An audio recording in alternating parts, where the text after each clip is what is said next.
సావిత్రిని చూస్తుంటాము, జమునాని చూస్తుంటాము, రోజాని చూస్తుంటాము, రమ్యకృష్ణ చూస్తుంటాము. కానీ అంతకు మించిన మహానటీలు ప్రతి ఒక్కరింట్లో ఉంటారు అంటున్నారు మన చంద్ర.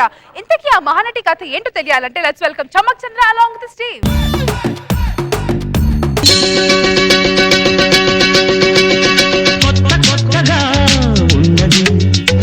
స్వర్గమిక్కడే అన్నది కోటి తారలే పూల ఏరులై కోటి తారలే పూల ఏరులై నేల చేరగానే. అబ్బా ఏమైందండి? చేయబెణికినట్టుంది. అయ్యో మీరంటే కూర్చోండి. ఇంటో చూసుకునేదే లేదా మీరు? అంత కంగారు పడకే, ఏం కాలేదు. ప్రేమే మాకు కాళ్ళు చేతులు విరిగిపోయినా మేము తట్టుకుంటాం, కానీ మీ కాళ్ళకి చిన్న ముళ్ళు కుచ్చుకున్నా నేను తట్టుకోలేనండి.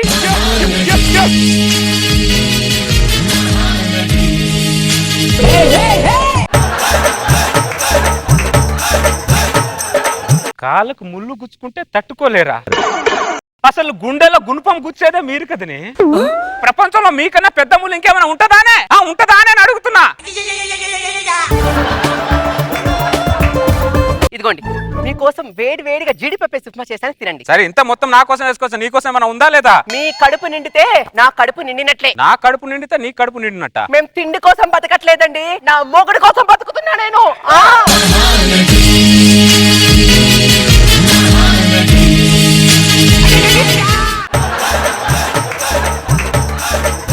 ఇది టూ మచ్. వంట రూమ్ లో కావాల్సిందా పక్కన పెట్టుకుంటారు, మిగిలినంతా మన చేతిలో పడేస్తారు. బయటకు వచ్చేమో మొగుడు కోసమే త్యాగం చేసినట్టు పెద్ద బిల్డప్ ఇస్తుంటారు. ఏమే వంట రూమ్ లో నిఘా కెమెరాలు పెడితే మీ ధగాలు బయట పడతాయే. అయ్యా నమస్తే అయ్యా. నమస్తే. ఏంటి ఇలా వచ్చా రామయ్య? నిన్న మీ ఆడ పనికి రాలేదేంటి? నిన్న నా పుట్టినరోజు అయ్యా. ఏవే గుడికి వెళ్దామే అన్న. నువ్వు పుట్టి దేశాన్ని ఉద్ధరించావు గానీ నువ్వు గుడికి వెళ్ళు, నేను సినిమాకి వెళ్తా అని 10 మంది ఆడవాళ్ళు వేసుకొని సినిమాకి వెళ్ళిందయ్యా. అవునా? సరేలే, నువ్వు ఎందుకు వచ్చావు? ఖర్చులకు డబ్బులు లేవు, ఒక 200 ఇస్తారేమో అని. ఇదిగో ఉంటానయ్యా. సరే సరే. దండలయ్య గారు. రంగమ్మ ఏంటి నిన్న పనికి రాలేదు? నిన్న మా ఆయన పుట్టినరోజు అయ్య గారు. ఆయన చల్లగా ఉండాలని 500 గుడి మెట్లు ఎక్కేసరికి అలసిపోయానయ్య గారు, అలసిపోయానయ్య గారు.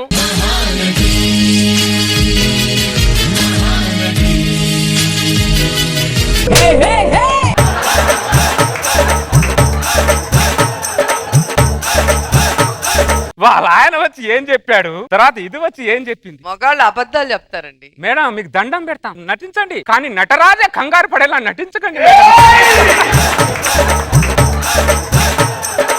ఏమండి, నాకు ఒక 5,000 డబ్బు కావాలండి. 5,000 కావాలా? ఎందుకు? బ్యూటీ పార్లర్ కి వెళ్దామని. బ్యూటీ గారు ఏం లేదు, లోపలికి వెళ్ళి ముందు. ఏమండి, నేను బ్యూటీ పార్లర్ కు నా కోసం వెళ్ళట్లేదు, మీకోసమే వెళ్తున్నాను. నా కోసం వెళ్తున్నావా?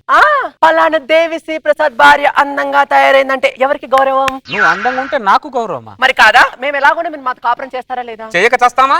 అది మరి మా ఆడాలకు అందం అంటే మోజు లేదు, అందంగా ఉండాలన్న ఫోజు లేదు. మా ఆడాలందరూ మొగాల గౌరవాన్ని కాపాడడం కోసమే బ్యూటీ పార్లర్కి వెళ్తాం తెలుసా? ఈ చిన్న విషయాన్ని మీ మగాళ్ళందరూ ఎందుకు అర్థం చేసుకోరో మాకైతే అర్థం కాదు. మీరు కొత్త కొత్త విషయం చేస్తే మాకేం అర్థమైంది?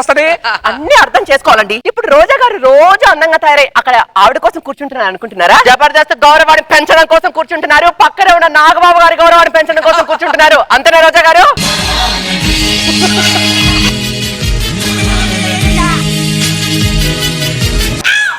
ప్రొడక్షన్ నాగబాబు గారు పొలమారింది, కొద్ది వాటర్ ఇవ్వండి, ఎత్తి తాగండి సార్. కొన్ని వినకూడని విషయాలు సడన్ గా వింటే ఇలాగే పొలమారుతుంది సార్, జాగ్రత్త సార్. సార్ ఎక్కడి నుంచి వచ్చింది? ఆఫీస్ నుంచి వచ్చింది సార్. ఇక్కడ సంతకం పెట్టండి.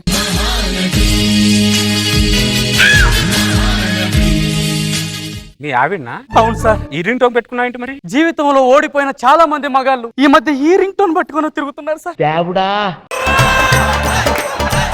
ఒక్క నిమిషం. హలో, ఏంటి చెప్పు. ఇడ్లీ కావాలా? తీసుకొస్తాను. ఇడ్లీ వద్దు, దోశ కావాలా? సరే. ఏంటి చెప్పు. దోశ కూడా వద్దు, పూరి కావాలా? పూరి తీసుకొస్తా. అరవట్లేదే, నవ్వుతున్నా చూడు.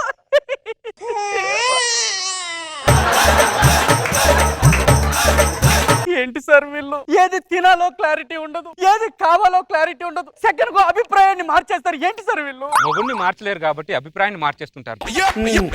చెప్పారు సార్. నిన్నే సార్ నెలకు సరిపడా సరుకులు తీసుకొచ్చాను సార్, వండుకొని తినొచ్చు కదా సార్. డ్యూటీలో ఉన్నాను సార్, అటు ప్రభుత్వానికి పనిచేసి ఇటు పిల్లానికి పనిచేసి ఏంటో ఏంటో నా బతుకు.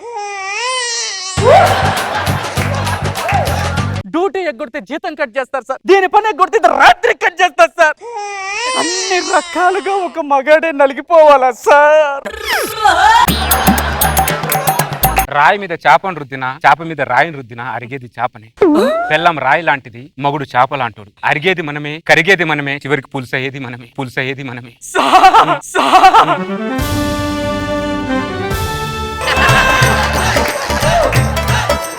ఎప్పుడు ఏడిపే. ఇంత సాహిత్యం మీకు ఎలా వచ్చింది సార్? అనుభవం. పెళ్ళైన తర్వాత ఎర్రిపప్పు లాంటోడు కూడా వేమన్లా మారిపోతాడు. శతకాల మీద శతకాలు రాసేస్తుంటాడు. చెప్పులోని రాయి, చెవులోని జోరిగా, ఇంటిలోని పోరు ఇంతింతే గాదయా, విశ్వదాభిరామ వినురవేమా.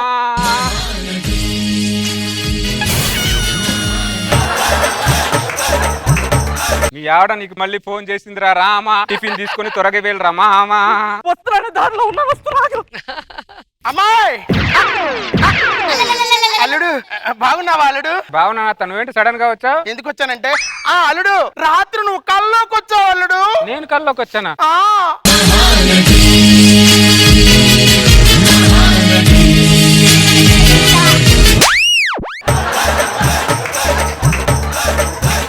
ఏంటి సార్ ఈ పర్ఫార్మెన్స్? ఎవరు తగ్గట్లేదు సార్, ఒకరికి మించి ఒకరు చేస్తున్నారు సార్. సార్ మనది గుప్పెడంత గుండె సార్, వీళ్ళు పర్ఫార్మెన్స్ తో ముప్పెడు దాడి చేస్తే మనం ఎలా తట్టుకోవాలి సార్? మేము కోకోనట్ ఛానల్ నుంచి వచ్చాం. మగవాళ్ళ మీద మీ అభిప్రాయం ఏంటో చెప్తారా? నేను 100 మాటలు చెప్పనండి. పెళ్ళయిన తర్వాత నా మొగుడిని సంఖ్లో ఎక్కించి చందమామ చూపిస్తూ గోరుముద్దలు తినిపిస్తూ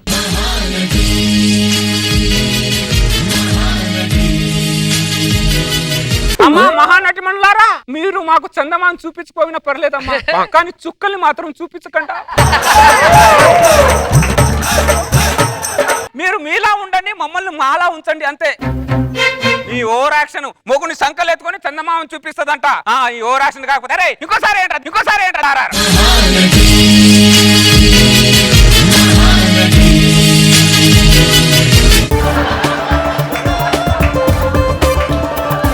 ఏంటమ్మా సడన్ గా వచ్చావు? రానంటే మన ఊరికి వచ్చిన కూతుళ్ళు అల్లుళ్ళు కారులో వస్తున్నారు. నా కూతురు మాత్రం రావటం లేదు. నాకు ఉండదట్నే నా కూతురు కారులో రావాలని చెప్పి. ఆయన కారు కొనలే అమ్మా. అడిగితే ఎవ్వరు కొనరే. ఏ మగాడినైనా ఎక్కడికి వెళ్ళాలో అక్కడికి వెళ్తే కొంటాడే. అత్త ఆమెలా ఉన్నాడు? బతికే ఉన్నాడు అల్లుడు. అదృష్టవంతుడు. నువ్వు కల్లోకి వచ్చావని చెప్పాను కదా. అవును. ఎలా వచ్చావో తెలుసా? కారులో వచ్చావల్లుడు. నువ్వు నా కూతురు ఇలా స్లో మోషన్ లో కారు దిగుతూ ఉంటే ఊర్లో వాళ్ళందరూ బిత్తరపోయి అరుస్తుంటే అప్పుడు మెలకు వచ్చింది అల్లుడు. అర్థమైంది, నీ కల్లోకి వచ్చింది నేను కాదు కారు అని. అలా మాట్లాడతావేంట అల్లుడు? ఒకప్పుడు పెళ్ళైన కొత్తలో ఎలా ఉండేవాడో తెలుసా? మహేష్ బాబులా మిల్క్ బాయ్ లా ఉండేవాడు. ఇప్పుడు బైక్ మీద తిరిగి తిరిగి తిరిగి చమక్ చంద్రలా తయారయ్యావు. ఇక్కడ నువ్వు ఆ బైక్ మీద తిరిగి తిరిగి తిరిగి చెమట కారుస్తుంటే ఊర్లో నేను కన్నీరు కారుస్తున్నాను అల్లుడు.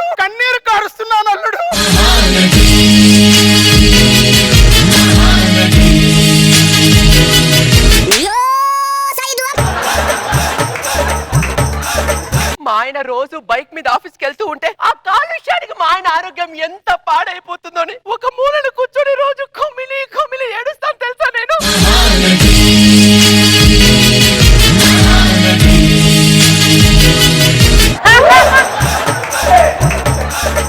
మిస్టర్ చంద్ర, రోజు 18 గంటలు మేము ఆడవాళ్ళు మీ మొగాళ్ళ గురించి ఆలోచిస్తాం తెలుసా?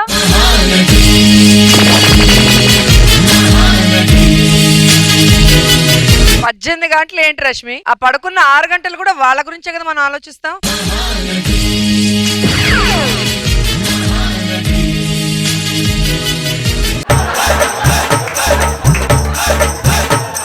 మీరు ఆర్ఆర్ వేసినా ఏకపోయినా అది నిజం. అవును. నిజం ఎప్పటికీ మారదు. అది నిజం.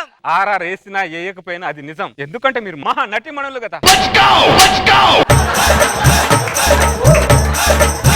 ఈ స్కిట్ ని నేను ఇంకా కంటిన్యూ చేయలేను సార్. ఈ మహానటి మణుల పర్ఫార్మెన్స్ ముందు నేను ఎంత పర్ఫార్మెన్స్ చేసినా తెలిపోతున్నాను సార్. సార్ మీరు ఏదైనా మహా మార్కులు ఇవ్వాలనుకుంటే ఇంత అద్భుతంగా పర్ఫార్మెన్స్ చేసిన ఈ మహానటి మణులకే ఇచ్చేయండి సార్. Brother I'm sorry. ఈ మహానటి మణుల పర్ఫార్మెన్స్ ముందు ఫస్ట్ టైం ఓడిపోతున్నాం ఈ చమ్మక్ చంద్ర.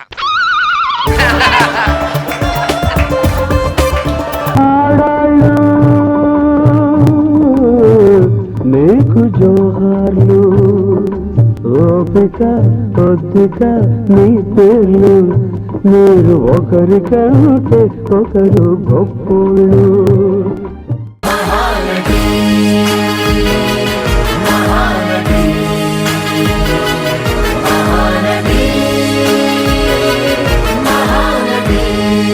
నిజాలు ఎప్పటికీ ఒప్పుకోరు వీళ్ళు.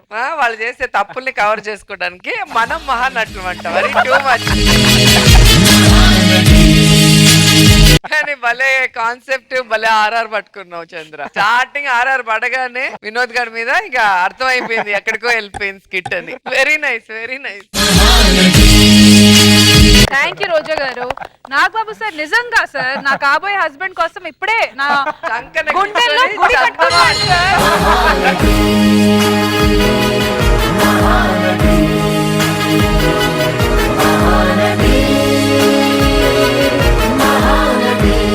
నిజంగా సార్ సంకల్లో ఎక్కించుకొని చంద్రబాబు చూపించు గోరుముద్దలు తింటూ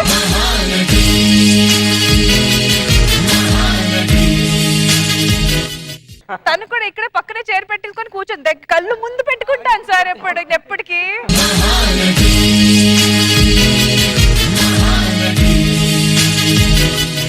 ఓకే సార్, అయితే మీ స్కిట్ గురించి చెప్పండి సార్. ఈ రోజు నా వాయిస్ ప్లస్ జడ్జిమెంట్ రోజా చెప్తుంది. ఓకే చేంజ్ చేసేయండి మ్యామ్, నో ప్రాబ్లం. ఇప్పుడు నా చేతిలో ఉంది బాల్. మనకు నచ్చినట్టు చదువుకోవచ్చు, రాత్రి చదవాల్సిన అవసరం లేదు. చంద్ర, చాలా మంది భార్యలు మహానటిమణులే. కిట్లో ఉన్న అన్ని విషయాలు జీవిత సత్యాలే. పెళ్ళాం రాయి, మొగుడు చేప. ఖచ్చితంగా ఆ మొగుడు పులుసే. నాకు కూడా అదే అనిపించింది, కానీ అందరి విషయాల్లో కాదు, కొందరి విషయాల్లో.